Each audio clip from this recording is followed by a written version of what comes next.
بسم اللہ الرحمن الرحیم۔ ناظرین، ایک دن ایک شیخ صاحب اپنے شہزور ٹرک پر بیٹھ کر شہر کے چوک میں پہنچے اور وہاں بیٹھے مزدوروں کو آوازیں دینے لگے کہ کون کون میرے ساتھ مزدوری پر جانا چاہتا ہے، میں اسے 200 روپے دہاڑی دوں گا۔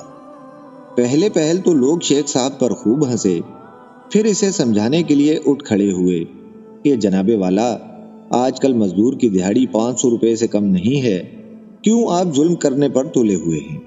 کوئی نہیں جائے گا آپ کے ساتھ، نہ بنوائیے اپنا مذاق۔ لیکن شیخ صاحب اپنے موقف پر ڈٹے رہے اور سنی انسنی کر کے مزدوروں کو اپنے ساتھ چلنے کی دعوت دیتے رہے۔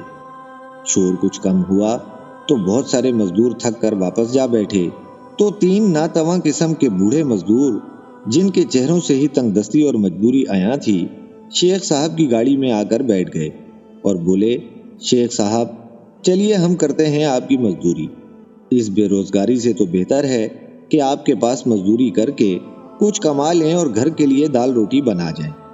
شیخ صاحب نے ان تینوں کو ساتھ لے جا کر ایک یوٹیلیٹی سٹور پر روکا، تینوں کو ایک 20 کلو کے آٹے کا تھیلا، 5 کلو چینی اور 5 کلو گھی لے کر دیا اور تینوں کو 500 روپے بھی دیے اور اجازت دیتے ہوئے کہا کہ بس آپ کا اتنا ہی کام تھا، آپ لوگ اب اپنے اپنے گھروں کو جا سکتے ہیں۔ دوسرے دن شیخ صاحب دوبارہ اپنا شہزور ٹرک لے کر اسی جگہ پہنچے اور آواز دی کہ کون کون میرے ساتھ مزدوری پر جانا چاہتا ہے، میں 200 روپے دہاڑی دوں گا۔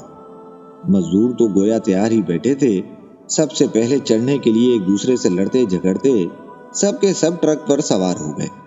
شیخ صاحب نے سب سے مغرب تک کام کروایا اور پورے 200 روپے مزدوری دے کر چھٹی دی۔ اسی لیے کہتے ہیں کہ شیخ شیخ ہی ہوتا ہے۔ ناظرین کرام، امید ہے کہ آپ کو یہ کہانی بھی پسند آئی ہوگی۔ ملتے ہیں انشاءاللہ بہت جلد ایک نئی مزیدار کہانی کے ساتھ۔ اپنا خیال رکھیے گا۔ اللہ حافظ۔